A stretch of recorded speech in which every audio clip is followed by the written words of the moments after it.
அவரால் கூடாத காரியம் என்று ஒன்றுமே இல்லை.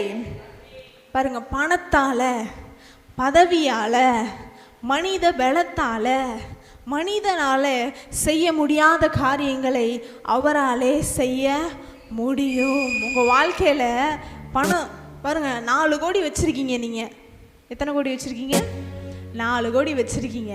4 கோடியை வச்சுட்டு கடல் மேலே இயேசு கிறிஸ்து நடந்து போன மாதிரி உங்களால் நடந்து போக முடியுமா? முடியாது. சரி, 5 கோடி வச்சுருக்கீங்க. செத்து போய் ஒருத்தனை பாடையில் தூக்கிட்டு போயிட்டு இருக்காங்க. பாடையை அப்படி பிடிச்சி நிறுத்தி, எப்பா எஞ்சி உட்காருன்னு சொன்னால் அவன் எஞ்சி உட்காருவானா? ஏன்னா பணத்தாலே செய்ய முடியாத காரியங்களை அவரால் மட்டுமே செய்ய முடியும்.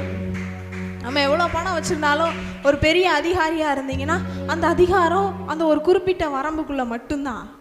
ஆனால் அவர் அப்படி இல்லை. சர்வ வல்லமையுள்ள தேவன். வானத்துக்கும் மேலே பூமிக்கும் கீழே நமக்கு என்ன இருக்குன்னே தெரியாது. ஆனால் அவைகளையும் ஆட்சி செய்து கொண்டிருக்கிற தேவன் உங்களோடு இருக்கிறார்.